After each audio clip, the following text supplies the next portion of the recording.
Assalamualaikum warahmatullahi wabarakatuh. Halo semuanya, perkenalkan saya Intania Sri Repina.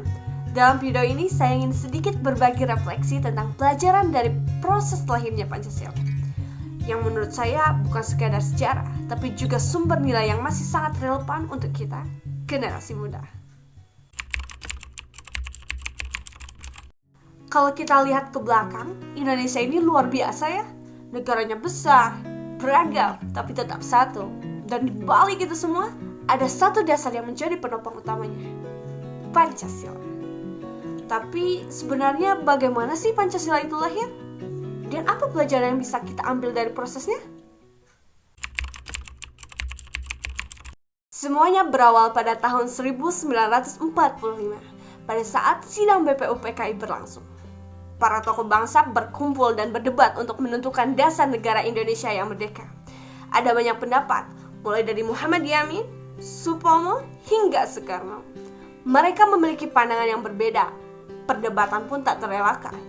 Namun, perdebatan itu bukan memecah, melainkan memperkaya gagasan dan memperkuat semangat persatuan. Karena mereka tahu, satu yang menjadi tujuan, mencari dasar negara yang bisa menyatukan seluruh rakyat Indonesia.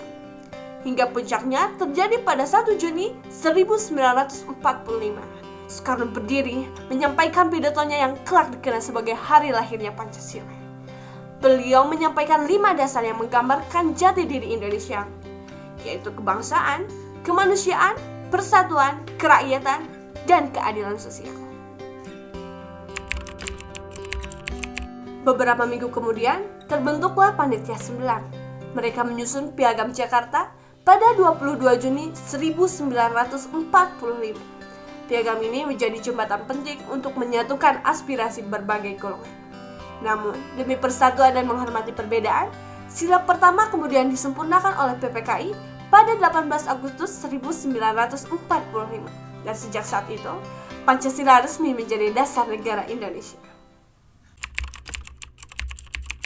Kalau kita perhatikan, proses lahirnya Pancasila bukan cuma soal politik, tapi juga tentang nilai-nilai luhur seperti toleransi, kebijaksanaan, dan cinta tanah air.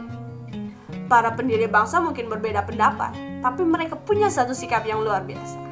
Mereka mengutamakan persatuan di atas kepentingan pribadi, dan itulah nilai sejati dari Pancasila. Buat kita generasi muda, pelajaran ini penting sekali, karena kita hidup di zaman yang serba cepat, penuh perbedaan pendapat dan tantangan sosial. Tapi, justru disitulah nilai-nilai Pancasila diuji. Kita bisa mulai dari hal-hal sederhana. Contohnya, ketika kita menahan diri dari ujaran kebencian, itu Pancasila. Ketika kita menolong teman tanpa melihat dia siapa, itu Pancasila. Ketika kita berani bersuara untuk kebenaran, itu Pancasila. Menjaga Pancasila itu tak hanya cuma lewat kata-kata, tapi juga lewat tindakan kecil yang mencerminkan nilai-nilainya. Bagi saya pribadi, Pancasila bukan hanya dasar negara, tapi juga cerminan jati diri bangsa. Selama kita menjaganya, Indonesia akan tetap selalu kuat, bersatu, dan bermartabat. Sekian dari saya, terima kasih. Wassalamualaikum warahmatullahi wabarakatuh.